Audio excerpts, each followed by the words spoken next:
आपल्याला सांगू इच्छितो की प्रभाग क्रमांक 69 आणि 73 या प्रभागामध्ये सर्वात मोठी जी अडचण आहे ती पाण्याची समस्या आहे।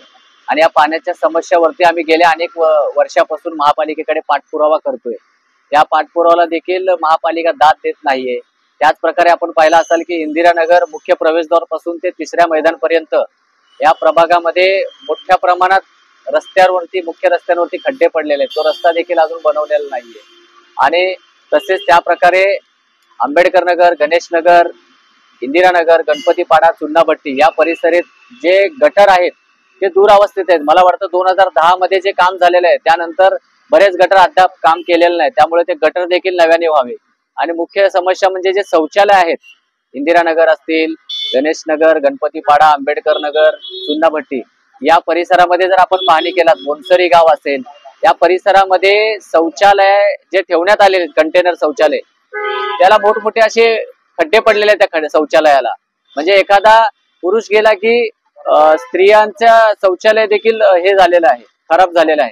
त्यामुळे आम्ही आज आमची प्रमुख जी मागणी आहेत ते 6 मागणी आहेत। जसे की आपले लाईटीचे खांब बंद आहेत, प्रभागामधले सगळे लाईटीचे खांब चालू करण्यात यावे। त्याच प्रकारे आंबेडकर नगर, गणेश नगर, गणपतीपाडा या परिसरामध्ये सीसीटीव्ही कॅमेरे लावण्यात यावे। आणि आपण तुर्भे विभागात जर बघितलात तर एवढ्या मोठ्या प्रमाणात आज धूळ उडते, या धुळीमुळे लोकांना त्रास होतो, आजार होतो, अशामध्ये थंडी देखील आहे। अशा या परिस्थितीमध्ये असे जे काही प्रमुख आमच्या मागणी आहेत या मागण्याच्या अनुषंगाने आम्ही आज इथे भूक हडताळाला बसलेलो आहोत। आज आम्ही भूक हडताळला या ठिकाणी बसलोय।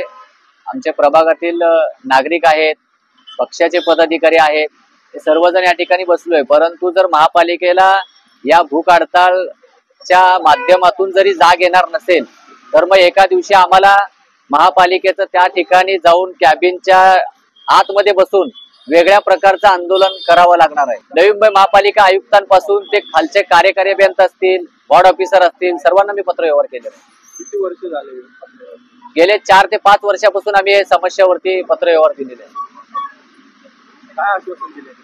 आश्वासन एवढंच आहे, ज्यावेळेस आम्ही एखादा असं आंदोलन घेतो किंवा मोर्चा काढतो त्यावेळेस ते पाणी असेल, पाणी 10-15 दिवस चांगलं व्यवस्थित मिळतं, परत जैसी तीच परिस्थिती आहे। रस्त्याचं जर काय अवस्था बघितलं आपण तर एकदम भयानक परिस्थिती आहे। गटर जाम आहेत, गटर खराब आहेत, ही परिस्थिती अजून तशीच आहे।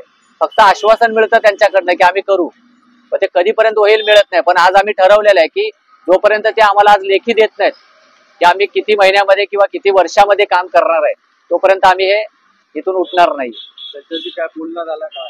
अद्याप अजून कोणी आलेलं नाहीये।